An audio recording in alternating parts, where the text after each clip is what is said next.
Bonsoir à toutes, bonsoir à tous. Bienvenue dans notre émission interactive jeudi soir sans les murs.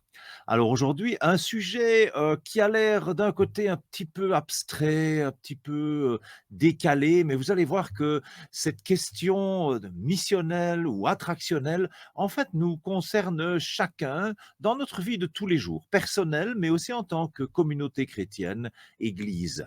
Mais pour discuter de ce sujet, pour le développer ensemble avec moi, pour m'aider, j'ai donc un invité spécial que j'accueille avec joie.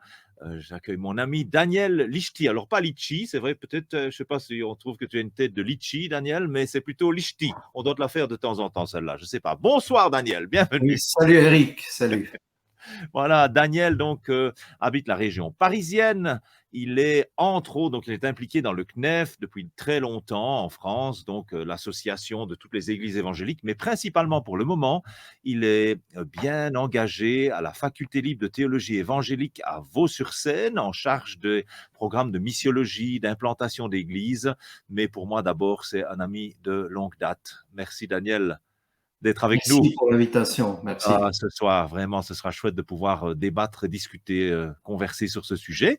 Et vers la fin de l'émission, donc, on aura nos deux invités chroniqueurs là qui vont amener leur grain de sel. Et je suis vraiment heureux d'accueillir Pascal, Pascal Portucalian, la pensée de Pascal, le blog, les vidéos et le reste. Bienvenue Pascal.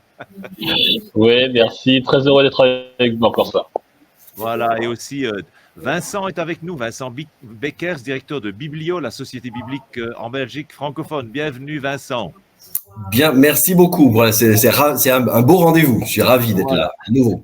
Alors, en préparant ce temps avec les invités, on se disait finalement, on commence à être un peu le petit club, le club du jeudi soir. Là, et ça nous fait plaisir de nous retrouver. J'espère que c'est un plaisir partagé avec nos différents participants. Merci d'être là, les amis. Alors voilà, missionnel, attractionnel. Alors peut-être pour ça, on se dit, c'est quand même, ça a l'air d'être des concepts quand même un peu théoriques, compliqués, peut-être trop techniques. Alors il y en a peut-être d'autres qui se disent directement, oh non, non, non, c'est évident quand même, missionnel, attractionnel, c'est évident. Mais on va voir qu'en même temps, oui, c'est évident, mais c'est quand même pas si simple. Hein. Et on va d'abord essayer de définir ces différents termes. Qu'est-ce qu'on entend par là? Qu'est-ce que cela implique? Et puis on va aller vraiment vers du concret. Qu'est-ce que Dieu en pense, quoi? Quelle est l'intention de Jésus pour nous, chacun? Parce que d'abord, la première question à se poser, c'est ça concerne qui? Ces deux concepts d'attraction, donc d'attractionnel ou de mission, de missionnel. Mais en fait, ça concerne autant l'Église, alors l'Église, la grande Église, mais aussi la petite Église, l'Église de proximité, l'Église locale. Ça concerne autant la collectivité, la communauté des disciples de Jésus, que chaque disciple individuel hein, dans nos vies personnelles. Donc ça concerne autant ce qu'on appelle l'Église rassemblée, hein, quand l'Église est ensemble, dans son sens organisé, que l'Église qu'on appelle dispersée, c'est-à-dire la dimension plus organique de l'Église, chaque disciple dans son monde.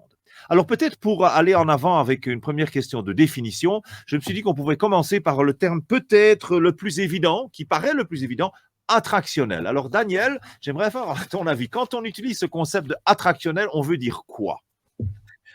Oui, on peut peut-être faire remarquer d'abord que intuitivement, on aurait tendance à opposer missionnel à attractionnel. Ah oui. On viendra dessus ce soir pour montrer que le concept de missionnel est bien plus riche que ça. Ouais. Mais attractionnel, oui, fait allusion au fait que pendant toute la période de la chrétienté, dont on parlera aussi, ça semblait évident que l'Église était attractionnelle. Alors, elle l'était sur deux niveaux. Elle l'était pour les chrétiens lorsqu'on est réunis. Ça semblait être ça, l'Église. Et puis, tout ce qui était évangélisation était organisé aussi de manière attractionnelle, mais parfois à un autre moment, l'après-midi, dans la même salle, ou très souvent dans une autre salle qu'on louait avec un programme spécifique. Et l'idée était de faire venir des personnes à nos réunions. C'est comme ça que je comprends la notion d'attractionnel qui, il faut le dire, a assez bien fonctionné jusqu'à il y a une quarantaine d'années parce qu'on était dans un contexte culturel de chrétienté. C'est ça, moi je me souviens, donc ça me rappelle des souvenirs d'enfance, tout ça, hein. Dans mon enfance, je me souviens, je suis né, j'ai grandi dans une famille chrétienne, une famille même pastorale, et je me souviens que effectivement cette dimension d'attraction touchait tous les domaines de notre vie, hein. Oui, Notre église, effectivement, hein, qui fonctionnait un peu comme un club en quelque sorte, qui de temps en temps ouvrait la porte pour organiser quelque chose pour attirer ceux du dehors, ceux qui ne connaissent pas, les non-chrétiens, comme on les appelle, hein, oui, oui, oui. les attirer à l'intérieur. Et il semblait que ça fonctionnait. Moi, je me souviens, j'étais petit, mais je me souviens de Billy Graham à Bruxelles, hein, le stade principal de Bruxelles rempli, et la ferveur des chrétiens pour organiser ces événements depuis ce grand stade national jusque même, effectivement, le dimanche après-midi, la réunion d'évangélisation, hein, pour Ouais. attirer les personnes de l'extérieur. Ça allait jusque dans nos relations, plutôt, je dois dire, notre absence de relations personnelles avec nos voisins, hein, puisque Oui, pratiquement les seuls moments où on parlait aux voisins, c'était pour les inviter, donc pour les exactement. attirer, pour les Ouais. inviter à un programme spécial qu'on avait préparé spécialement pour eux, quoi. Tout Oui, était oui, prévu spécialement pour eux. Et il semblait, en fait, tu vois, ma question ici, Daniel, c'est que ça semblait fonctionner. oui, Alors, je sais oui. que on a, toi et moi, l'âge où on commence à dire régulièrement, c'était quand même mieux avant, hein. Alors, est-ce que c'est simplement je sais pas moi, tu vois, une idée que c'était mieux avant, ou est-ce que effectivement, d'une certaine manière, on peut dire que ça fonctionnait quand même avant et maintenant ça fonctionne moins? Est-ce qu'on peut dire ça? Est-ce que je veux dire, est-ce qu'il y a un lien avec une espèce de d'évolution culturelle autour de nous? Cela me semble très, très net. Alors moi, je dirais pas forcément que c'était mieux avant, mais c'était surtout différent Oui. parce qu'on était dans un contexte où on pouvait présupposer quand même beaucoup de choses. La plupart des personnes avaient une certaine foi en Dieu sans le connaître forcément personnellement. Ils avaient une certaine foi en Jésus, au moins on savait des choses sur Jésus. L'Église avait aussi sa place, la Bible aussi. Et donc dans ce contexte-là, Billy Graham pouvait effectivement assez rapidement dire aux gens, aujourd'hui c'est le jour favorable pour se convertir. Et il le faisait, et grâce à Dieu, un certain nombre de personnes se convertissaient. C'était déjà à l'époque pas si facile que ça de les faire venir ensuite dans l'Église Ah et ouais. d'être attractionnel de ce côté-là. Mais bon, on était vraiment dans un autre monde. Ce qui me Mhm. permet d'ailleurs de dire que j'apprécie qu'on puisse parler de ce sujet-là, mais sans esprit de critique par rapport au passé. Il ne s'agit Mhm. pas de dire que nous, on est plus malin, on a mieux Non. compris ce qu'il fallait faire. Simplement, on est dans un autre monde. Et je ne sais pas comment c'est en Belgique, mais moi, Ouais. j'ai la chance de visiter beaucoup d'églises en France et je m'inquiète un petit peu. J'ai l'impression qu'on est en train de prendre du retard. Le Mhm. monde a changé plus vite que nos églises. C'est ça. Oui, donc le monde a changé dans quel sens? C'est par rapport à la place de la chrétienté, quoi, Oui, oui, une oui, sorte de centralité de la chrétienté oui. qui maintenant serait plutôt marginale. Oui, c'est ça. Et c'est plus massif que ce qu'on pense, ce C'est ça. changement, parce que il y a une philosophe catholique française qui écrit des livres fort intéressants sur le sujet. Elle vient de sortir un livre qui s'appelle La fin de la chrétienté, et elle Oui. explique que pendant 16 siècles, ce système, disons, culturel et religieux a quand même marqué les esprits, a marqué les cultures, a même marqué les lois. C'est ça. En France, on le voit, les lois de la République étaient Mhm. jusqu'à il y a 40 ans assez proches finalement des 10 commandements. Et Tout on à est effrayé de voir l'éloignement de cela. Et donc, dans ce contexte-là, les évangéliques avaient certainement raison de dire, vous avez une certaine foi en Dieu, mais ce qui vous manque, c'est une relation personnelle à Jésus.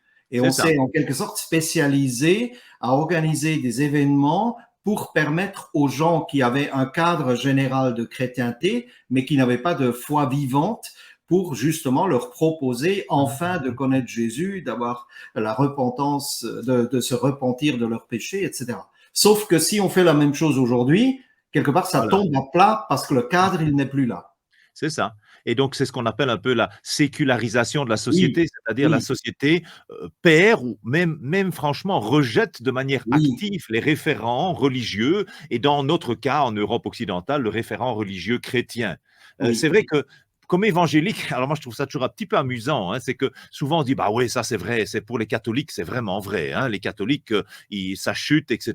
Le catholicisme était au cœur de nos villages et de nos villes. Aujourd'hui les gens ne vont plus à la messe, à tout casser on pratique encore certains rites comme le baptême, la communion, les funérailles, les mariages à l'église pour avoir un petit peu le décorum, mais tout se perd. Mais si on est honnête avec soi-même, nos églises évangéliques, même si elles ont toujours été un peu marginales dans le nombre, quoi, les participants, mais dans l'attitude et dans la manière de gérer la relation à ceux du dehors, ben on a eu aussi cette même relation de type attractionnel.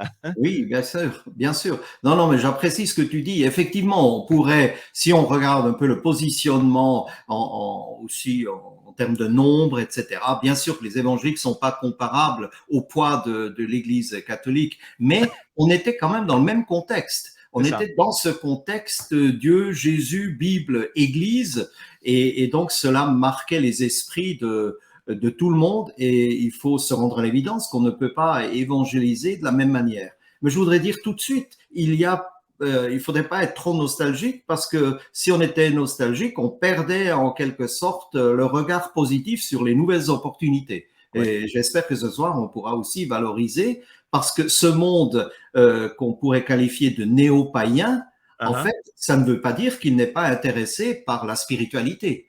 Je viens de lire un sondage Ipsos qui interrogeait les gens justement sur la spiritualité, et 49% des Français de tout âge étaient d'accord avec l'affirmation « je suis quelque part en recherche spirituelle ». Wow. Et pour les jeunes, entre 18 et 34 ans, c'est monté à 60%.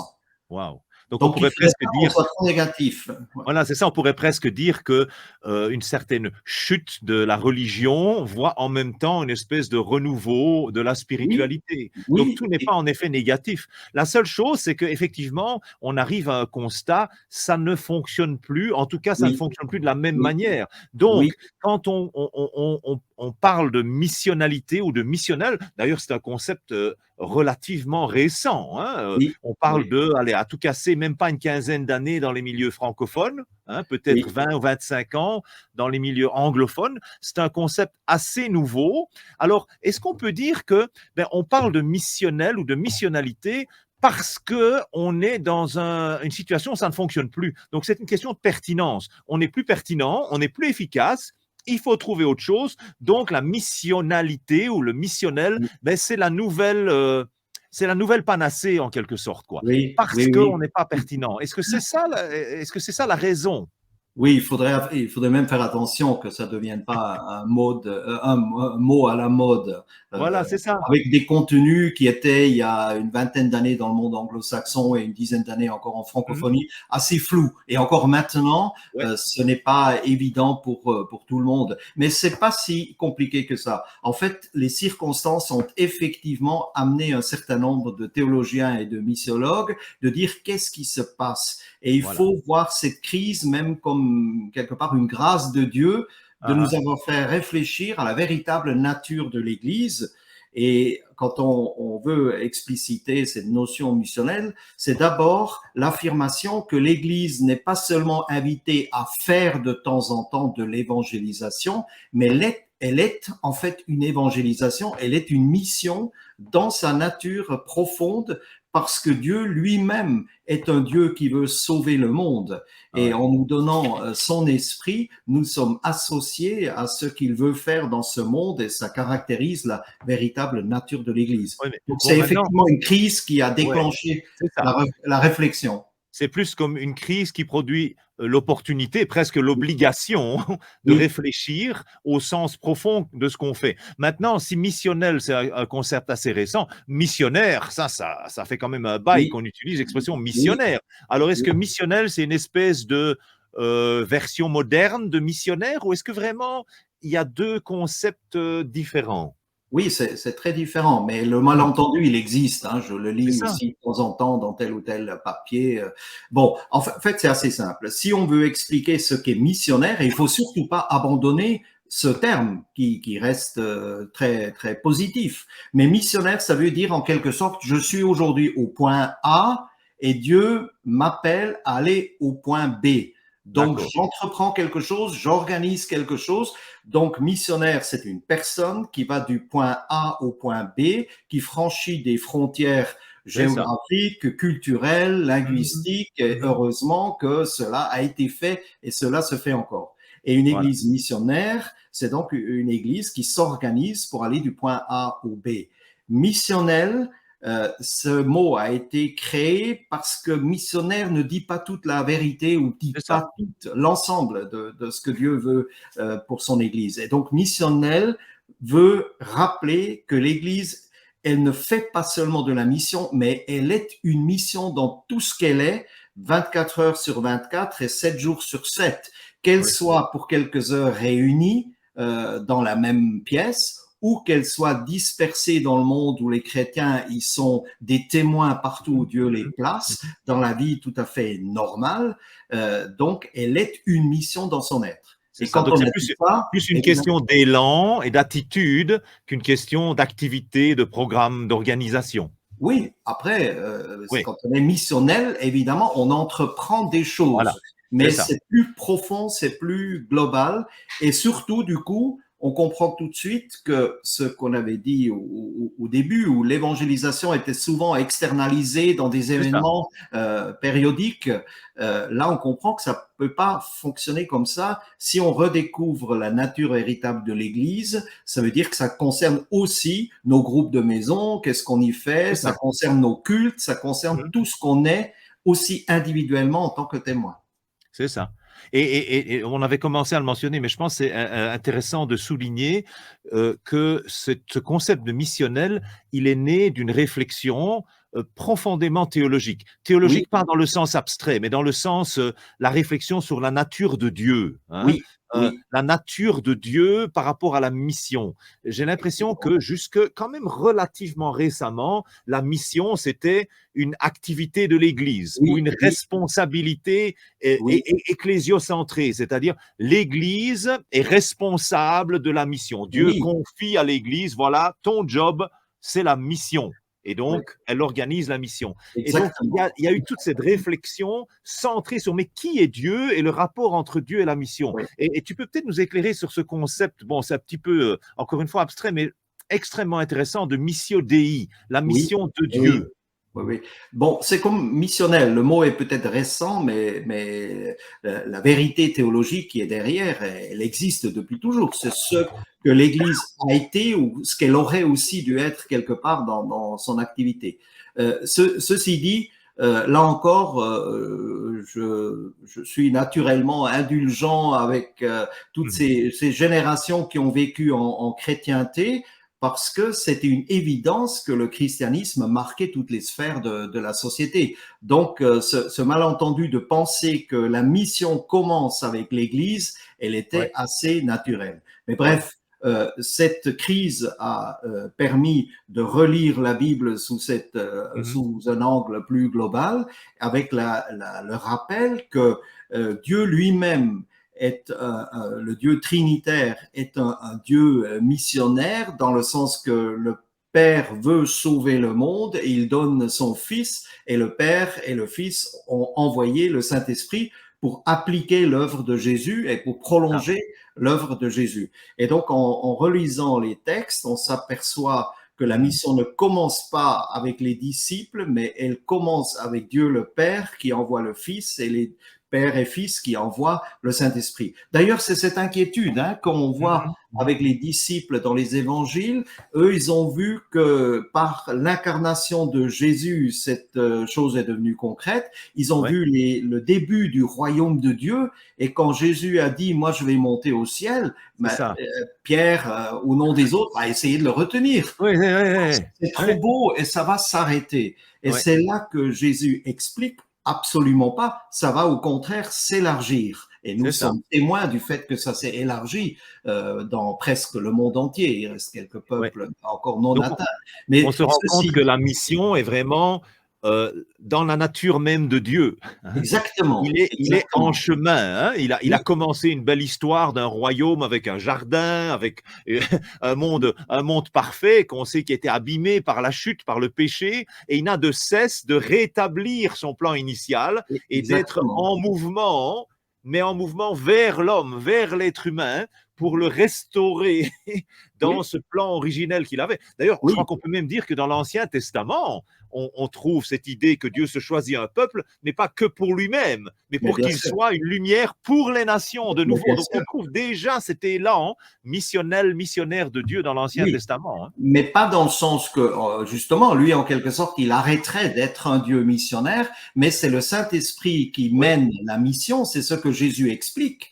Et c'est pour ça d'ailleurs que nous, on peut être plein d'espérance, on sait que ça finira bien, parce que c'est pas dépendant du seul effort de l'Église ou des budgets de nos petites églises, mais c'est Dieu lui-même qui est le chef, le missionnaire en chef. Et ça veut donc dire, quand Jésus leur explique que ça va continuer par le Saint-Esprit, à partir du moment où on comprend que le chrétien est individuellement un temple du Saint-Esprit et l'Église est le temple du Saint-Esprit, ça inverse les choses. La mission commence pas avec l'Église, mais nous sommes pris comme un moyen, comme un instrument de la mission de Dieu. Parce que ce Dieu ira jusqu'au bout et c'est pour ça que ça finira bien et nous sommes invités par notre régénération, nous devenons naturellement des équipiers en quelque sorte dans cette mission de Dieu. C'est ça, et on voit quand on réfléchit à cette mission de Dieu comme le cœur de notre projet à vivre ensemble et individuellement, ça change tout dans notre relation avec le monde qui nous entoure, le monde qui ne connaît pas ou pas encore Jésus. Hein? On souligne peut-être quelquefois trop comme le cœur de la mission, Matthieu 28 par exemple, hein, allez, faites des disciples. Alors c'est un verset extrêmement important, mais c'est plutôt un modus operandi, c'est plutôt un mode d'emploi sur comment mettre la mission en pratique. Mais le cœur de la mission, je crois qu'on va plutôt aller le voir, je pense qu'il est tellement bien exprimé dans la prière sacerdotale, cette dernière prière de Jésus dans Jean 17. Hein? Alors, quand je ne te demande pas de les retirer du monde, hein, c'est Jésus qui parle à son Père de ses disciples. Alors déjà là, c'est intéressant. Hein? Il ne s'agit pas de se retirer du monde comme une sorte de apartheid évangélique, quoi, hein? Une ségrégation. On se met sur le côté et on essaie d'attirer ceux du monde vers nous, vers l'intérieur. Il dit, je ne te demande pas de les retirer du monde, mais de les préserver du malin. Ils n'appartiennent pas au monde comme moi, je ne lui appartiens pas. Consacre-les par ta vérité. Ta parole est la vérité. Comme tu m'as envoyé dans le monde, moi aussi, je les y envoie. Et d'ailleurs, au verset 20, il va reprendre, comme le Père m'a envoyé, moi aussi, je vous envoie. Et donc, avec ce comme, on a vraiment un lien direct entre la mission de Dieu à travers Jésus, et puis, comme tu l'as dit, Daniel, à travers le Saint-Esprit jusqu'à aujourd'hui, et notre mission à nous, c'est-à-dire d'incorporer, d'intégrer sa mission. Et ce que je trouve intéressant aussi dans ce texte, c'est justement, oui, le monde est un lieu dangereux.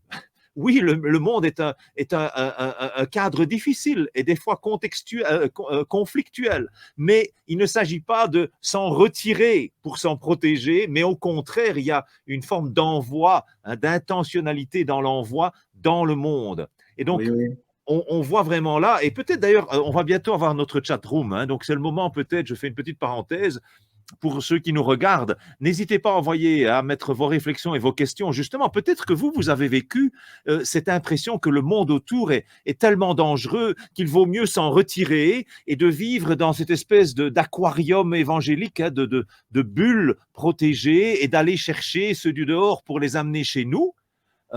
Ou bien peut-être, voilà, comment vous vivez ça? C'est le moment peut-être de vous exprimer dans le chat. Mais on voit bien, hein, que dans la pensée de Christ, hein, dans Jean 17, on voit bien cette intention d'envoyer ses disciples, et donc nous aussi, à la suite, hein, nous aussi dans le monde pour participer à la mission de Dieu. Avec, peut-être on peut mentionner juste un petit mot là-dessus, Daniel, un souci de l'autre. Oui.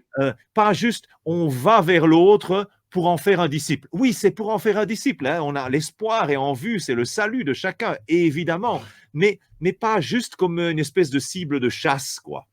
Oui. Oui, donc justement, nous, on est, en tant que communauté de disciples, le moyen que Dieu utilise de manière privilégiée pour être présent au monde, pour rendre Jésus visible.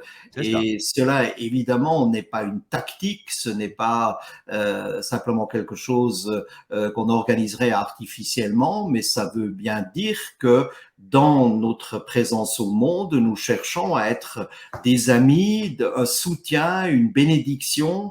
Et c'est là que c'est le concept missionnel qui Voilà. dit que grâce au Saint-Esprit, nous sommes donc un outil entre les mains de Dieu. C'est là qu'il devient particulièrement intéressant parce qu'à partir de cette nature, ça concerne à la fois l'individu en semaine et les quelques heures où nous sommes réunis ensemble. Et c'est pour cela que le concept missionnel ou attractionnel n'est pas tout à fait suffisant parce qu'en fait, c'est les deux dimensions. C'est dans l'ensemble, nous sommes une église aussi quand nous ne sommes pas réunis ensemble dans la même salle. Nous sommes une petite parcelle de l'église qui fait partie de cette mission de Dieu. Et si chacun de nous est très concrètement une bénédiction pour 3-4 personnes, et l'Église qui nous réunit 1-2 fois par semaine permet que ses amis viennent avec nous, c'est là que ça devient franchement concret. Moi, je me souviens de notre premier projet d'implantation et d'avoir fait un sondage d'opinion pour lancer nos activités qui cherchaient à savoir quels étaient les besoins de la population. Mais je dois avouer maintenant, en regardant en arrière, que je me souciais peu vraiment de leurs besoins. Je cherchais surtout quelque chose que j'allais pouvoir leur présenter pour les attirer. Alors, je sais que c'est peut-être un petit peu choquant de le dire comme ça, mais c'est un petit peu comme si je cherchais l'appât à mettre pour cacher l'hameçon. Hein. Donc, il n'y avait pas un vrai intérêt, une vraie passion pour la situation de ceux qui souffrent, leurs nécessités, leurs besoins, mais il y avait surtout l'envie de les amener pour leur salut, évidemment. Hein. Mais c'était quand même un peu, un petit peu tordu, quoi. Hein. Non, ça devrait être plus naturel, ça devrait s'inscrire. Et on va voir dans ce sens-là, bientôt, dans la suite de notre conversation, que là, la dimension missionnelle se développe dans toute une série de caractéristiques qui vont justement dans cette authenticité. Alors évidemment, missionnel, ce n'est qu'un mot, hein, ce n'est qu'un concept. C'est comme on l'a commencé à l'expliquer, missionnel, c'est un concept qui est donc né il n'y a pas très longtemps, peut-être une vingtaine d'années, un peu plus, dans les milieux anglophones, et puis il y a un peu plus d'une dizaine d'années dans nos milieux francophones, pour exprimer cette réflexion sur l'intention de Jésus pour son Église et pour chacun des disciples hein, qui la composent dans sa relation au monde extérieur, pour marquer une attitude dans sa relation avec l'extérieur, avec le monde non chrétien, si vous voulez, pour être caricatural un petit peu, hein, une attitude qui reflète le cœur de Dieu, c'est-à-dire le cœur missionnaire de Dieu, qui reflète comment Dieu est en mission lui-même envers le monde et comment est-ce que nous, on peut le refléter. Et donc, en regardant à Dieu, comment lui vit la mission qui est la sienne, on peut découvrir notre missionnalité. Donc, ce n'est qu'un mot inventé, hein, il n'y a rien de magique dans ce mot, mais ça nous aide à réfléchir quelle est notre participation, comment est-ce que nous pouvons être un instrument dans la mission de Dieu, hein, dans sa mission. Et peut-être le plus évident, et ça c'est quand Jésus lui-même, donc on l'a déjà cité, mais je vais le rappeler dans Jean 17, surtout le verset 18, « Comme tu m'as envoyé dans le monde, moi aussi je les y envoie. Comme le Père a envoyé le Fils dans le monde, hein, comme de la même manière, le Fils envoie ses disciples, donc nous, hein, dans le monde, dans notre monde à nous. Hein, comme le Père a envoyé Jésus dans son monde, pas seulement dans le monde, hein, comme il l'a envoyé dans son monde à lui, dans son contexte, à son époque, alors de la même manière, Jésus nous envoie, nous disciples, dans notre monde, dans notre époque. Et là, ça fait référence à l'incarnation de Jésus. Et donc, une des premières caractéristiques qu'il est important de souligner de la missionnalité, de cette dimension, cette attitude missionnelle, cet élan missionnel, c'est une dimension incarnationnelle. Alors, je sais, on comprend bien que c'était différent pour Jésus. Il était Dieu qui a pris chair, qui est devenu incarné, hein, qui est devenu chair, qui a pris l'humanité. Évidemment, nous, on n'est pas un être divin qui prend la chair. Nous, la chair, on l'a à la naissance, évidemment. Hein.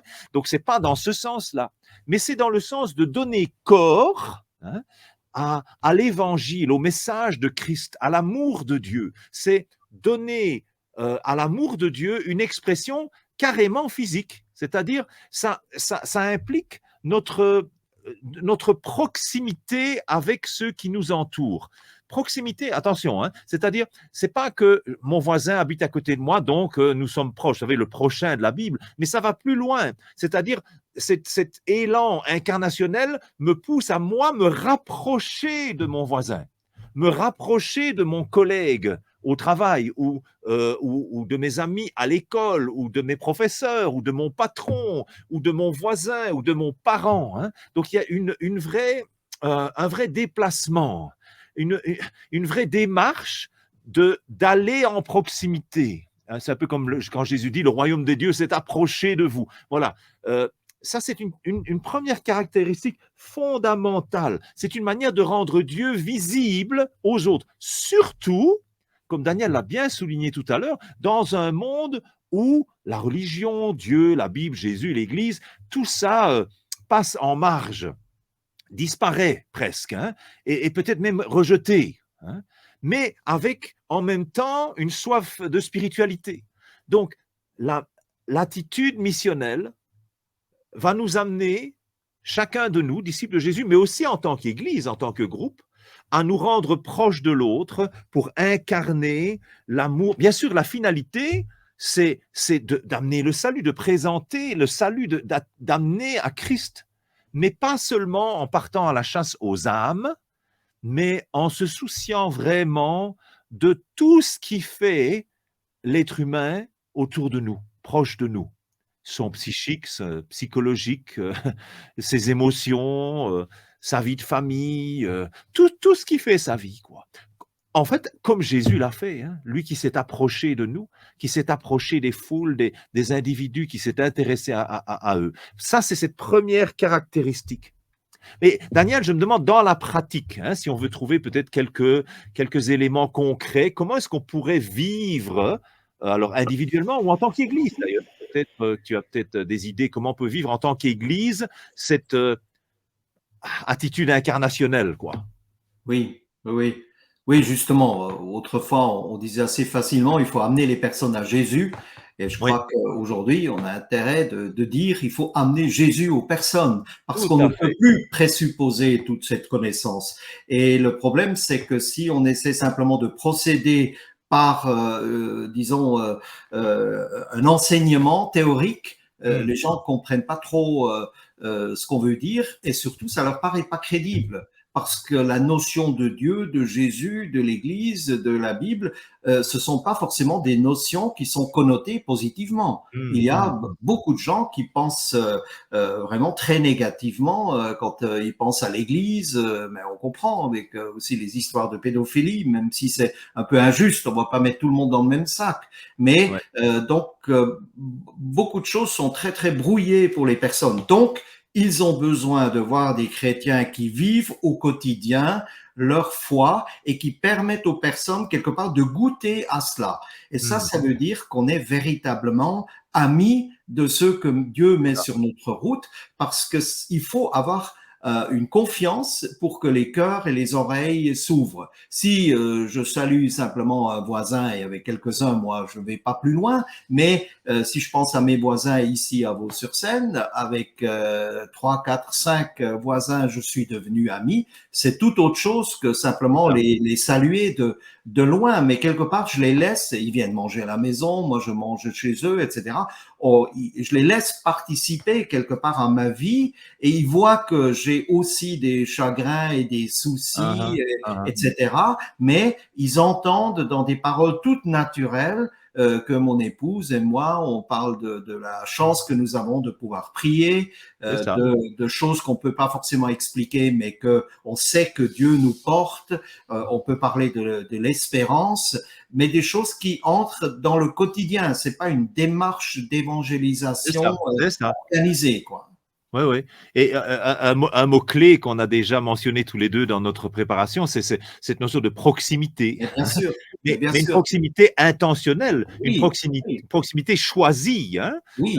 Et bon, on peut réfléchir à bon nombre de nos églises où on a de proximité que l'occasion de se retrouver au culte, mais on a peu de vie en proximité les uns avec les autres. Et il faut justement deux choses au moins. Et c'est ça que l'Église missionnelle qui justement dit, on ne fait pas seulement de temps en temps une action missionnaire, mais nous le sommes au quotidien. Ça veut donc C'est dire, ça. l'Église est une mission en semaine à beaucoup d'endroits par la dispersion des chrétiens, et ensuite elle est de manière plus visible et solennelle lorsque pour quelques heures nous sommes réunis ensemble. Mais je prends un exemple chiffré tout simple. En France, la taille moyenne d'une église évangélique vivante, c'est un noyau dur d'à peu près 60 à 70 personnes. Ouais. Après, il y a tous ceux qui gravitent autour, que nous voyons, qu'on invite dans un petit groupe ou autre, et puis il y a les enfants. Mais bon, si on prend le nombre d'adultes, c'est donc 60-70 personnes. Si chacun de ces disciples est un véritable ami, par exemple, pour 3 personnes, ça veut dire que au quotidien, 200 personnes sont très C'est ça. directement sous la bénédiction de Dieu. Sauf que C'est ça. maintenant, il faut pas s'arrêter parce que souvent, on a trop individualisé l'effort de témoignage. Je ne sais pas si tu es comme moi, Eric, mais moi, j'ai absolument besoin d'une communauté chrétienne Ouais. qui amplifie, qui prolonge mon témoignage individuel. Et C'est je ça. n'oppose pas les deux. Non, Les non. deux ne sont pas suffisants. Et il faut donc, et c'est ça ce qu'on veut dire avec ce nouveau mot, et ça justifie, encore une fois, Ouais. moi comme toi, je me battrai pas pour le Ouais. terme, mais Voilà. c'est utile d'avoir un mot pour dire, nous, on veut articuler de manière intentionnelle C'est ça. ces deux dimensions de l'Église pour Mhm. qu'elles soient en permanence une bénédiction pour les gens qui sont là où nous habitons individuellement et là où l'Église se réunit quelques heures. C'est ça. Et donc, l'un est un prolongement de l'autre dans les deux sens. Et je Exactement. me souviens de ce sondage dont tu m'as parlé, que dans la réalité des chiffres, eh ben, le sentiment est plutôt un sentiment de déconnexion Oui, entre ce oui, qu'on vit de oui, manière oui. organisée, je vais dire, et de manière organique. Oui, oui. Ah ben, il y a d'abord la première réalité, c'est que pour beaucoup d'églises évangéliques, au moins en France, les chrétiens habitent assez loin du Ah lieu ouais, où on se réunit.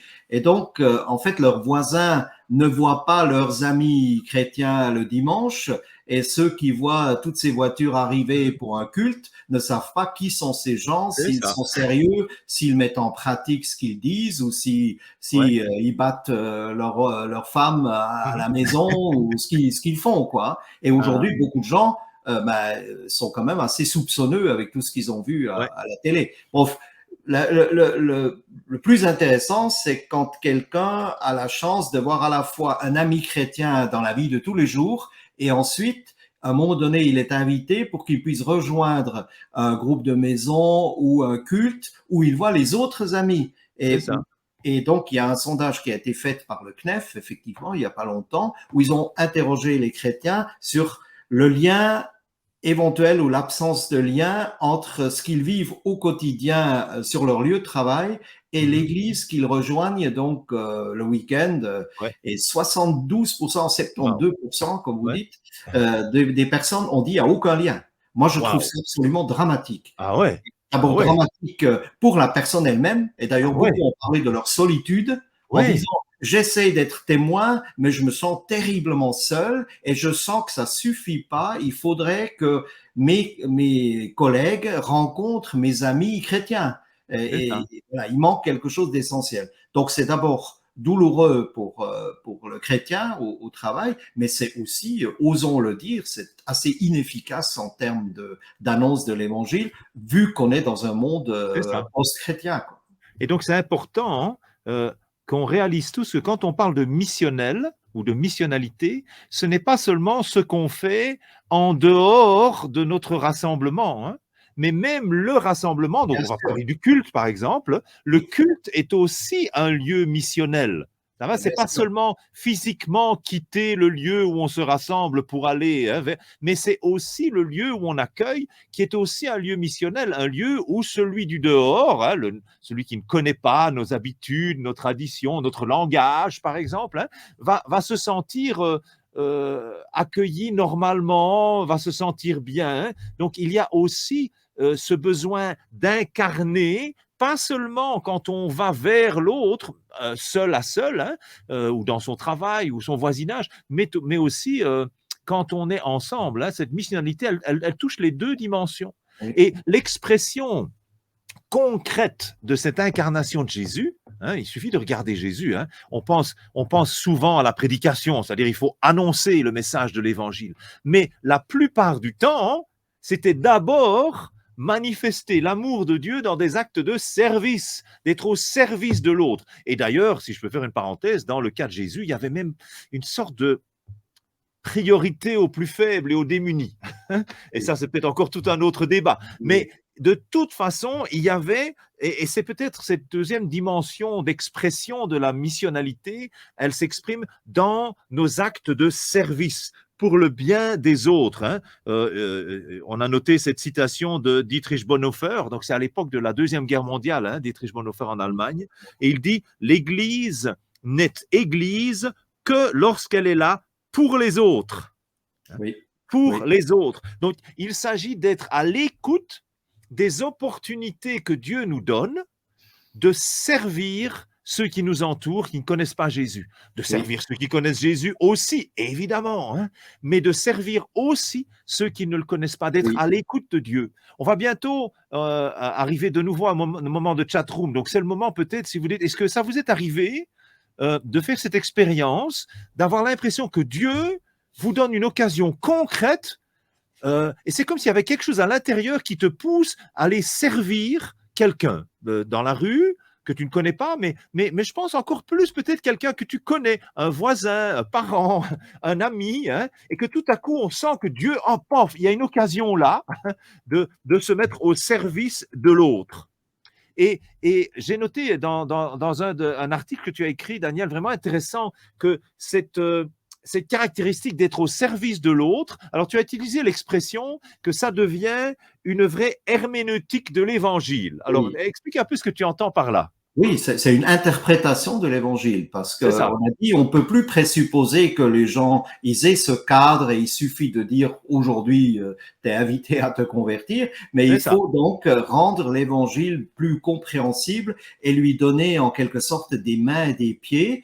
Et tu as mentionné avec cette notion de service, en fait, elle réside déjà dans l'affirmation « je vous envoie comme moi j'ai été envoyé ». Regardez le nombre de fois où on dit que Jésus est venu dans un esprit de service. Je voudrais simplement préciser que c'est pas quelque chose de doucereux où on donne raison à tout le monde. Quand on est au service d'un ami, on peut aussi lui dire la vérité.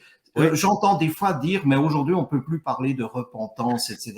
On peut peut-être pas le crier comme ça à des inconnus sur le trottoir ou alors avec très peu d'effet. Mais par contre, quand on devient véritablement ami de 3-4 personnes, collègues, cousins, voisins, etc., à un moment donné, on peut parler de tout. Il n'y a plus de tabou. Peut-être encore pour ceux qui pense, je voudrais bien servir, mais je suis pas très doué de la parole, j'ai jamais fait de séminaire d'apologétique, etc. Vu que on aime Dietrich Bonhoeffer, n'est-ce pas? Voilà. Je pensais à une autre citation de Bonhoeffer, je vais la lire. Il dit à un moment donné, dans son dernier ouvrage, qu'il n'a pas pu achever parce qu'il a été pendu par les nazis à 39 ans, mais Dietrich Bonhoeffer, il écrit « Beaucoup de personnes cherchent une oreille qui les écoute et ils ne la trouvent pas parmi les chrétiens parce que ceux-ci parlent quand ils devraient écouter. » Ah ouais. Beaucoup de chrétiens auraient un très beau ministère d'écoute de leurs amis, de leurs voisins, etc. Et c'est souvent là que le témoignage commence à être compréhensible et qui devient spirituellement profond plutôt que de toujours vouloir expliquer à tout le monde. Pour beaucoup, l'obstacle n'est pas la compréhension logique de la foi, mais ils voient pas ce que ça pourrait être concret, de concret dans leur vie. C'est ça. Et moi, ça me fait penser à deux éléments avant de passer à la chatroom. C'est que d'un côté, c'est très libérateur parce que je ne suis pas prédicateur, mais c'est pas le premier appel que j'ai. Le premier appel, c'est d'incarner l'amour de Christ dans mes actes de service envers l'autre pour être une expression, une manifestation, donc une compréhension, une explication visible de l'évangile. Ça peut être tellement libérateur, mais d'un autre côté, c'est beaucoup plus engageant parce que évidemment c'est beaucoup plus confortable et facile d'aller donner un flyer à mon voisin pour l'inviter à une réunion organisée, donc attractionnelle, que d'aller l'écouter. Ça va me prendre beaucoup plus de temps et aussi d'énergie émotionnelle. Alors peut-être qu'il y en a. Vas-y, oui. Oui, si tu permets, cette notion de service, elle est donc dans la nature de l'Église. C'est pour cela qu'on utilise ce mot missionnel pour parler de la nature. Et ça vaut pas seulement pour l'individu avec ses voisins, ses collègues et autres amis. Ça vaut aussi pour l'Église réunie. Ça veut donc dire qu'on fait un effort d'être au service des amis qui vont être amenés par les chrétiens. Voilà. Ça veut dire que le prédicateur, il rend ce service d'être compréhensible. Voilà. Tout ce qu'on fait lors d'un culte, on le fait dans un esprit de service. Bien sûr, on va servir les chrétiens parce que le culte, c'est d'abord un beau rassemblement où ensemble nous adorons le Seigneur. Mais nous voulons aussi être au service de ceux qui sont amenés par des chrétiens. Et ça veut donc dire qu'on fait cet effort d'être humble et d'être accessible. Et finalement, c'est ce qu'on voit dans l'exemple de l'apôtre Paul. Il fait tout ça pour les Juifs quand il est avec les Juifs et il fait tout ça pour les païens quand il est avec les païens afin que quelques-uns se convertissent. C'est ça. On va revenir tout de suite après la chatroom à cette idée de attraction. Est-ce qu'on doit vraiment laisser tomber l'attraction? On va parler d'accueil. Alors, avant d'écouter nos deux amis de Grain de Sel, j'ai quand même une dernière question. On parle de missionnalité, ça donne l'impression qu'on souligne surtout ce côté centrifuge de l'Église, c'est-à-dire l'Église va du centre vers l'extérieur. Et on voit tout de suite le danger de dire, oui, mais alors, ça veut dire que c'est que centrifuge. Est-ce qu'on peut dire ça, Daniel? L'Église, elle est uniquement, ou même nous, comme chrétiens, on devrait être constamment, uniquement centrifuge. Non, bien sûr que non. On l'a déjà frôlé le sujet. On a besoin des deux dimensions, comme nous, on a besoin d'être des témoins individuels parce que Dieu nous met sur la route d'un certain nombre de personnes et c'est notre premier champ missionnaire. Et ces personnes ne sont pas des sujets d'évangélisation, ce sont simplement nos amis parce que c'est des voisins proches, c'est des collègues avec qui on passe de nombreuses heures, mais cela doit être articulé et c'est ça, j'allais presque dire le clou de l'affaire, c'est articulé avec la communauté réunie. D'ailleurs, moi, j'observe en regardant le cheminement de personnes qui se convertissent ces dernières années que toutes ces personnes confirment qu'il a fallu les deux dimensions. En général, c'est des témoignages tout simples. Moi, j'ai la chance d'être invité à beaucoup de réunions de baptême et même là où je suis, grâce à Dieu, il y en a avec des gens qui, il y a 2 ans, n'avaient rien à voir ni avec Dieu ni avec l'Église. Et qui témoignent maintenant de leur cheminement. Mais toutes ces personnes disent à peu près, j'ai eu la chance de rencontrer quelqu'un, j'ai senti que cette personne avait une foi en Dieu, de temps en temps on en parlait, et puis plus ça allait, plus ça m'a donné envie d'en savoir plus. Et un jour, cette personne qui m'avait déjà un peu expliqué comment Dieu était présent dans sa vie, cette personne m'a invité dans un groupe de maison ou directement au culte, et en voyant les témoignages de tous ces gens, des gens très différents, j'ai compris que c'est pas seulement mon voisin qui m'a invité, qui est un type exceptionnel, il l'est, mais j'ai vu que tous ces gens-là, finalement, étaient comme moi, je suis, et qu'ils ont vécu quelque chose parce que Dieu, dans sa grâce, les a accueillis. Et ça permet aux gens de commencer à se projeter. C'est ça. Donc, il y a toujours, en fait, et que tout le monde comprenne bien, il y a toujours une double dimension. La dimension d'aller faire l'effort d'aller vers l'autre, mais il y a toujours aussi la dimension, alors moi j'aime faire la différence personnellement entre attraction, parce qu'attraction ça fait un peu marketing, et accueil. Il y a cette responsabilité, comme accueillez-vous les uns les autres, dit le Nouveau Testament, d'accueil de l'autre. Alors, et ça, pour moi, ça s'exprime autant dans notre vie personnelle ou de famille que dans notre vie d'église rassemblée. Alors, quelques exemples. Par exemple, dans ma vie personnelle, je vais vivre avec mon voisin ces actes de service, d'écoute, de rapprochement, donc de proximité, je me rapproche. Mais je vais aussi chercher l'occasion de l'accueillir chez moi, c'est-à-dire dans ma famille, parce que la première expression de la communauté de foi, la communauté chrétienne, c'est la famille chrétienne. Hein. Et donc voilà un premier accueil communautaire qu'il peut vivre, hein, si c'est mon voisin, un collègue. Hein. Alors invitez vos amis, accueillez vos amis chez vous. Ça, c'est déjà un premier geste. Peut-être même une autre chose concrète à faire, c'est alors que j'accueille ou que tu accueilles un ami, un collègue, hein, invite un autre couple ou un autre ami chrétien, un autre disciple. Et ça fera déjà au niveau personnel, là, hein, un temps qui est combiné.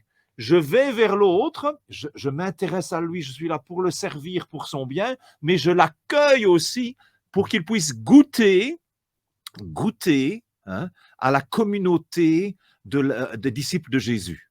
Et ça correspond, on l'a déjà dit à Daniel au début, ça correspond à ce changement culturel actuel, hein, où tout le monde veut goûter, expérimenter avant de s'engager. On dit en anglais « belonging before believing ». On veut d'abord appartenir à quelque chose avant d'y croire, avant de l'expérimenter. Et peut-être aussi, si je peux ajouter, cette même double dimension, double attitude au niveau de l'Église rassemblée, le culte. Hein, par exemple, chez nous, on a l'habitude au culte, quand on parle d'un sujet, d'écouter une chanson séculière, hein, pas chrétienne, ou de regarder un extrait de film, pour aller donc en tant que communauté vers l'extérieur, pour que celui qui vient de l'extérieur dise « Ah, mais je connais cette chanson, je connais ce film ». Donc, mais d'un autre côté, on ne peut pas et on ne veut pas construire tout un culte uniquement comme une activité qui fait plaisir à la personne de l'extérieur. Non, il y a aussi le moment où c'est lui qui est accueilli, c'est lui qui doit faire le chemin dans notre parcours à travers la parole de Dieu, dans nos prières, dans notre vie de foi collective. Donc, ces deux dimensions.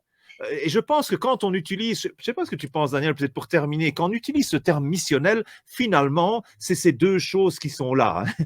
Aller vers l'autre et accueillir l'autre. Oui, et puis évidemment, c'est du travail, mais là où autrefois on investissait beaucoup d'énergie pour organiser des événements qui, il faut l'avouer, ces dernières années n'apportent presque plus, portent plus de fruits en termes de conversion et de nouveaux disciples, il vaut mieux investir un peu d'énergie pour articuler ces deux dimensions. Vous savez, il y a un critère, tu le sais, Eric, qui est massif, c'est de voir est-ce que les chrétiens sont fiers d'amener des amis avec qui ils discutent déjà, est-ce qu'ils sont fiers de les amener à l'église? Ou est-ce qu'ils disent, comme moi je l'entends, parce qu'on m'invite à faire des audits ou du coaching d'église, et j'entends, et je dis pas ça dans un esprit de jugement, hein, mais j'essaie de les aider, mais j'entends dans certaines églises, les chrétiens qui disent, moi j'aime bien mon église, je suis habitué, et puis on est un peu dans notre jus, mais moi ça me convient, mais ils disent, jamais je pourrais inviter un ami ou un collègue. Et quand on en est là, évidemment, aujourd'hui où on est en post-chrétienté ou dans un monde néo-païen, évidemment, ça joue très fortement contre nous et contre l'efficience de l'annonce de l'évangile. Donc, j'encourage très vivement. C'est là que c'est important de pas seulement dire ce qu'on faisait autrefois, ça ne marche plus, mais c'est de dire, sous nos yeux, Dieu étale tout un champ de mission finalement plus simple et plus naturel que ce qu'on aurait pu penser. Et puis, peut-être une dernière remarque. Ce que j'observe pour moi-même et ceux qui le pratiquent, je dirais, de manière intentionnelle, c'est que ça nous modifie, ça nous change beaucoup. Nous. Totalement. Parce que quand je suis transparent vis-à-vis de 3-4 amis, et d'ailleurs, en passant, mon ami, il ne demande pas de moi que je sois parfait. Il sait déjà que je ne suis pas parfait. Mais il demande de l'authenticité. Et ça me fait grandir. C'est en ce sens-là qu'on sort aussi de quelque chose d'artificiel lorsqu'on sépare la vie normale de l'Église. Voilà. L'Église fait partie de notre vie normale quand on a Voilà. compris le concept missionnel. Waouh, quel beau mot de la fin, parce que le temps est là et ça va tellement vite ce temps de discussion, mais quand même, on a nos deux amis qui attendent, peut-être qui trépident vraiment d'impatience pour nous amener leurs commentaires, leurs grains de sel. Alors, on va aller d'abord trouver Pascal. Et Pascal, alors, qu'est-ce que tu as pensé de tout ça? Qu'est-ce que ça te fait? Voilà, qu'est-ce que ça te fait réagir? Alors, j'espère que vous entendez bien parce que là, je suis dans un hall d'hôtel, voyez-vous, et à côté de moi, mes voisins sont très bruyants. Ça va, on t'entend, c'est bien. Voilà. Alors, ce que vous dites est vraiment passionnant. D'ailleurs, avec votre autorisation, j'aimerais en utiliser une partie de ce qui a été dit dans de prochaines pensées de Pascal que je vais écrire À parce que fond. c'était voilà. Si vous me l'autorisez, en tout cas, je vais Avec vraiment plaisir, utiliser des Pascal, éléments. avec plaisir. Merci. Alors, ce que vous me dites m'évoque quand même une chose. Vous avez parlé de ce changement de paradigme en fait dans les églises et Mhm. dans la société qu'il y a eu ces dernières années, ces 20 dernières années. Est-ce que ça signifie que maintenant nous sommes dans une ère dans laquelle on doit absolument en finir avec l'entre-soi? Est-ce que ça veut dire que c'est terminé l'ère où on pouvait se parler en toute liberté entre chrétiens avec notre vocabulaire, un petit peu comme, par exemple, on va être dans un conseil d'église ou un conseil d'administration d'une entreprise ou d'une association et où on se parle entre nous parce qu'on sait très bien on est entre nous, on se comprend et que ça ne s'ébruite pas.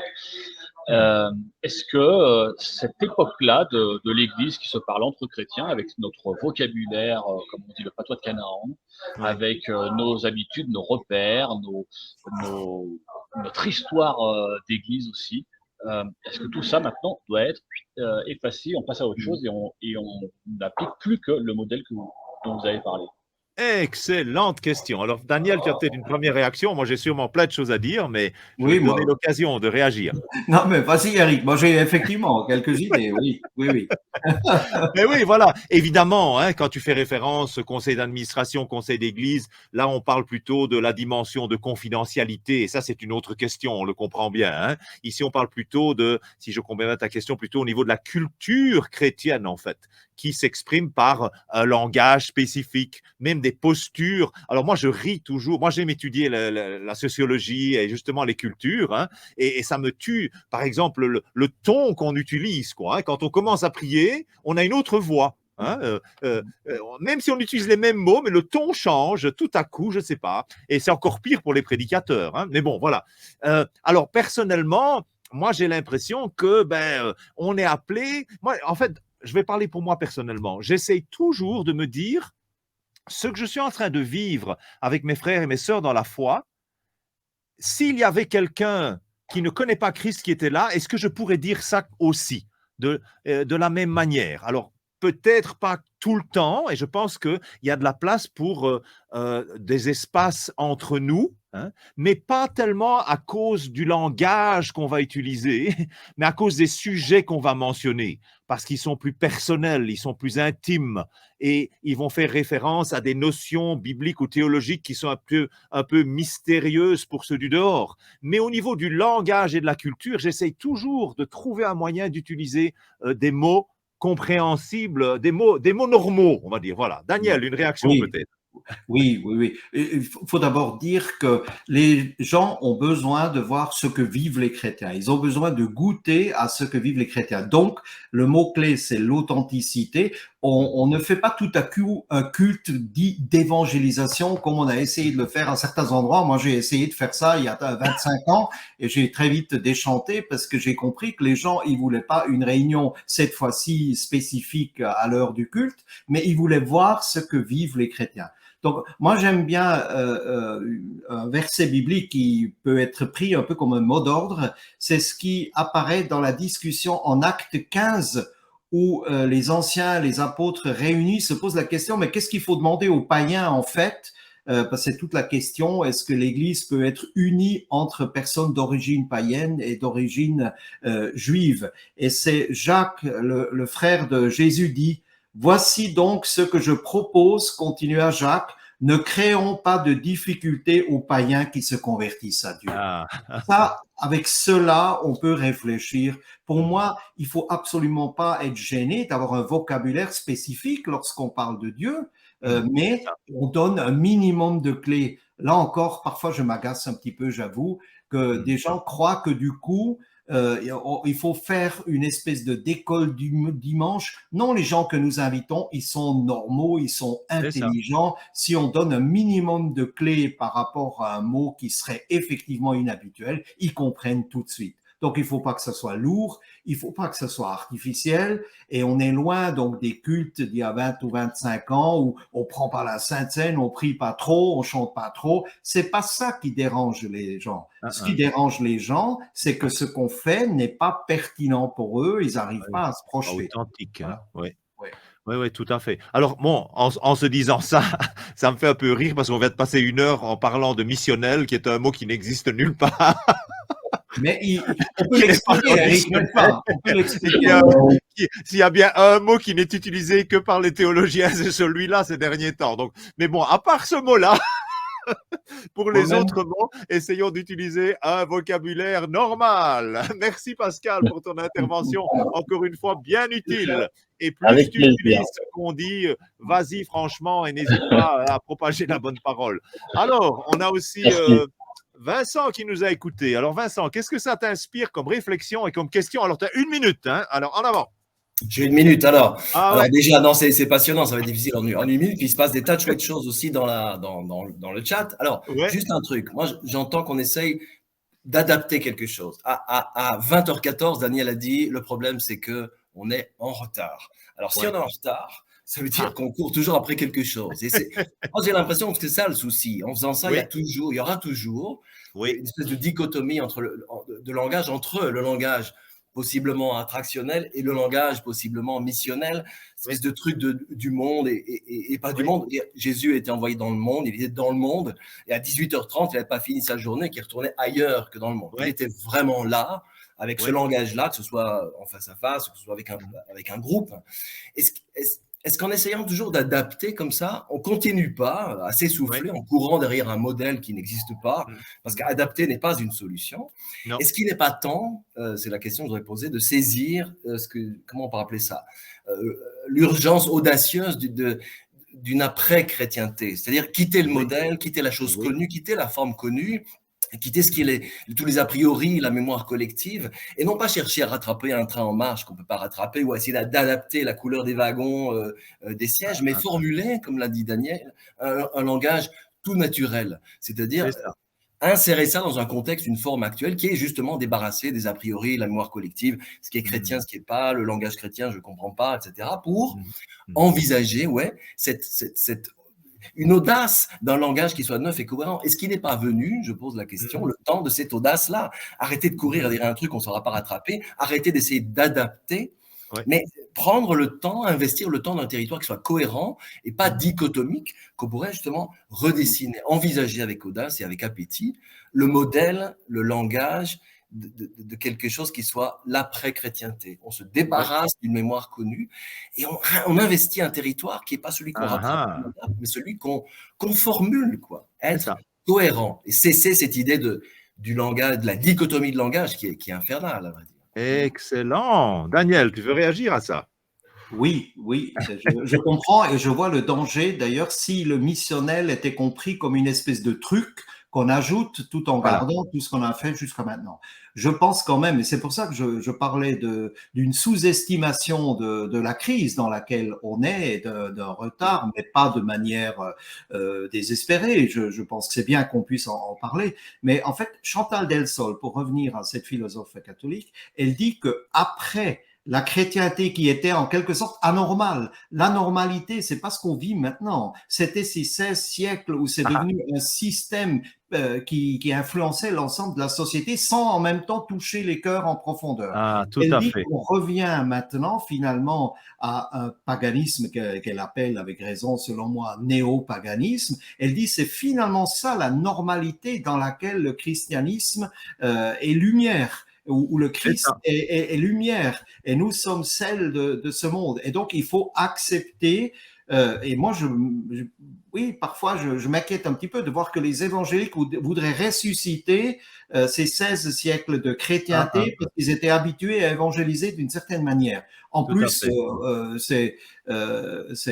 oui, on peut dire en plus, ça les a fait souffrir souvent ce système de chrétienté, mais ça c'était une parenthèse. Ceci dit, je crois que missionnel bien compris, c'est donc plus qu'un phénomène de mode qui cherche à une adaptation désespérée. Je crois qu'on revient à la situation dans laquelle le Seigneur a placé les premiers chrétiens et le christianisme a bien pu se développer aussi en faisant un véritable contraste avec ce qui était pratiqué dans un monde païen. Et je me permets d'attirer votre attention sur le fait qu'on assiste sous nos yeux aux conséquences de cette situation où Dieu est en quelque sorte partie de nos sociétés. Ouais. Et le deuxième qui, du coup, après souffre, c'est l'être humain. Et on le voit. Quand on voit les discussions sur l'euthanasie, chez vous plus avancées même, mais chez nous, on est en plein dedans. Quand on voit la question sur le rallongement des délais d'avortement, quand on voit comment on parle des handicapés, des personnes âgées, etc., on voit que quand une société, elle laisse Dieu partir, pas toujours avec une franche opposition, mais simplement une forme de distraction, on laisse Dieu partir, le prochain qui souffre après, c'est l'être humain. Et je pense que dans les années qui viennent, ce que les gens vont peut-être remarquer en premier, c'est le comportement des chrétiens qui, à partir du fait qu'ils reconnaissent que tous les êtres humains ont une dignité particulière parce qu'ils sont créés à l'image de Dieu, croyants ou non croyants, c'est la grâce commune, et ils verront que les chrétiens, c'est pas que du blabla, c'est pas un catéchisme, c'est pas seulement une apologétique, mais que c'est quelque chose de profondément restructurant de la nature même de l'être humain. Waouh, voilà. Et donc, pour conclure, en réponse aussi à Vincent, et pour conclure notre émission, quand on parle de missionnel ou de missionnalité, non, on ne veut pas parler d'une nouvelle mode, d'une nouvelle tendance, mais plutôt d'un retour au cœur de Dieu, celui qui est d'aller vers l'humain, vers qui il est, et vers son langage aussi. Et donc, ce n'est pas une question de rattraper quoi que ce soit, mais de redécouvrir l'essence même de Dieu. Maintenant, Vincent a bien raison. Le problème, c'est qu'on est tellement formaté que même si on sait qu'on devrait parler normal et pas parler patois d'église, alors entre ça et le faire, c'est compliqué. C'est vraiment compliqué. Moi, je pense aux personnes qui viennent nouvelles dans nos églises. Il faut quelques semaines, quelques jours, quelques semaines pour que leur langage change. Ça demande tellement d'efforts et je ne suis pas sûr qu'on soit complètement capable d'utiliser un langage essentiellement normal. Je ne suis pas sûr parce qu'on est tellement formaté. Mais je sais qu'avec ces valeurs-là, on est en chemin vers cela. Alors, ce ne sera peut-être pas pour moi, ce sera peut-être pour la génération qui vient ou la génération d'après, mais on est en chemin. Si on reste dans cette attitude d'ouverture à l'autre, à l'exemple de Jésus. Mais merci pour le point de vigilance. Je le partage très, très largement. Et il suffit pas de parler maintenant d'église missionnelle de manière incantatoire. C'est une profonde mise en cause de nous en tant qu'individus. Au moins, moi, je l'assume et de nos églises. Mais que le Seigneur nous aide à prendre le virage. Alors, il y aura encore tellement de choses à dire, concret, de citer des exemples, parce qu'il y a pas mal, de plus en plus de communautés, surtout de nouvelles communautés qui veulent vivre et qui cherchent des solutions pour vivre de manière missionnelle, que ce soit collectivement ou individuellement. Mais le temps est là, il est temps de terminer notre émission.